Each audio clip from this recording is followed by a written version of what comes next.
Senado aprova a proposta de emenda à Constituição que trata da maior parte dos dispositivos ligados ao pacote de corte de gastos enviado pelo governo. A PEC tem como objetivo reduzir despesas obrigatórias, como a diminuição no grupo que pode receber o abono do PIS/PASEP e as limitações aos supersalários.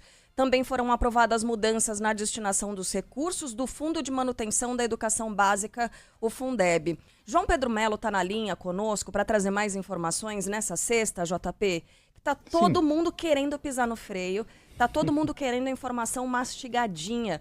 Que você faça essa informação ficar atraente para o ouvinte que está acompanhando agora a Band News FM nessa sexta-feira, último dia da primavera, JP. Bom dia para você. Bom dia, Carlinha. Bom dia a todos que estão nos acompanhando. Pois é, essa informação, né, a gente vinha falando desse corte de gastos há tanto tempo, parece que finalmente está perto de um final. Ontem a gente teve longas sessões, tanto na Câmara como no Senado, né, sessões cansativas, mas que de fato aprovaram esse pacote de corte de gastos praticamente na totalidade. Resta apenas agora a análise pelo Senado do projeto de lei que trata dos temas mais polêmicos, entre eles a nova base do salário mínimo e novos critérios para concessão do benefício de prestação continuada, que ontem, inclusive, gerou uma espécie de polêmica nas redes sociais, dizendo que estavam sendo tirados direitos e etc., né?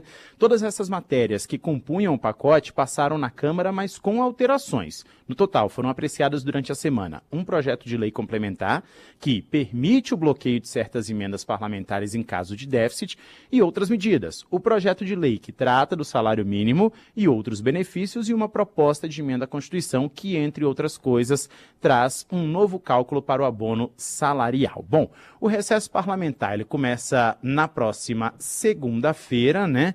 E a sessão de ontem, então, da Câmara marcou a despedida de Arthur Lira como presidente da Casa. Ele agradeceu a oportunidade de ser presidente por 4 anos e disse que é um admirador da Câmara dos Deputados. O fato é o seguinte, que o governo, nesse meio tempo, estava costurando um acordo para que a votação no Senado fosse feita sem modificar o texto dos deputados. Por quê?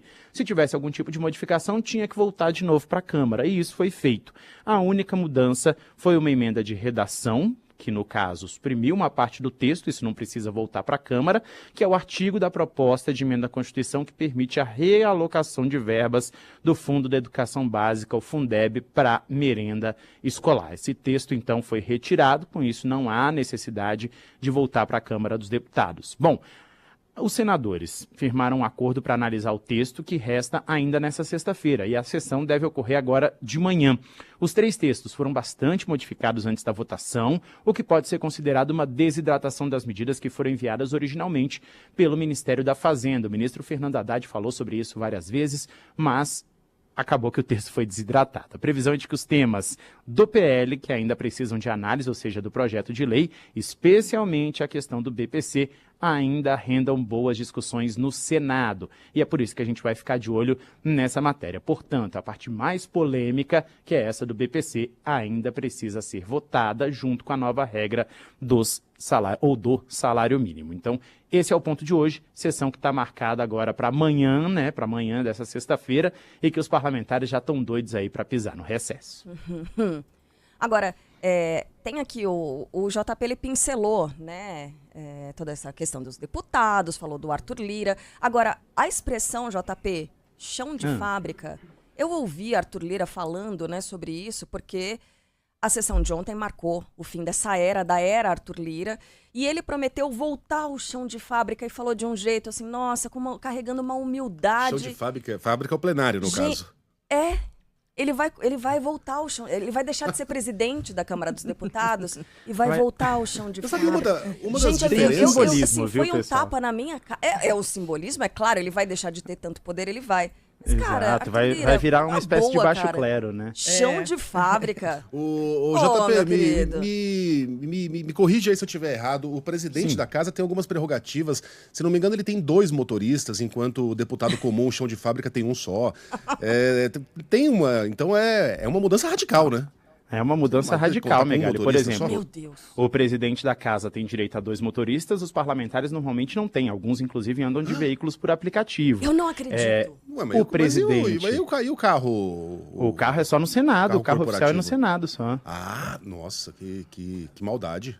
Pois é, Caramba. e aí, por exemplo, o presidente da Câmara dos Deputados tem uma residência belíssima na chamada Ponta do Picolé ali, né, no Lago Baranoá, com vários servidores ali para prepararem tudo do bom e do melhor para o presidente da Câmara dos Deputados. Arthur Lira vai ter que desocupar essa casa até janeiro, já que em fevereiro entra ali o novo presidente.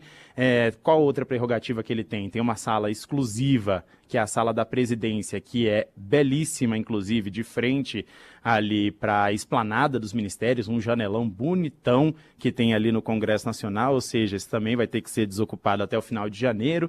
Então são várias outras prerrogativas também. Essa sala, inclusive, pessoal, ela era o comitê de imprensa antigamente e foi trocada durante a gestão de Arthur Lira porque tem um acesso direto para o plenário. Ele não queria passar ali no meio do Salão Verde, entrava direto da sala dele para o plenário da Câmara dos Deputados. Isso foi recente, né? Era recente. Logo na entrada ali, eu me lembro dessa mudança. Tá, então é isso. E o que vai mudar aí em questão de votações? Como é que vai ficar o jogo de poder aí com a saída do Lira, JP?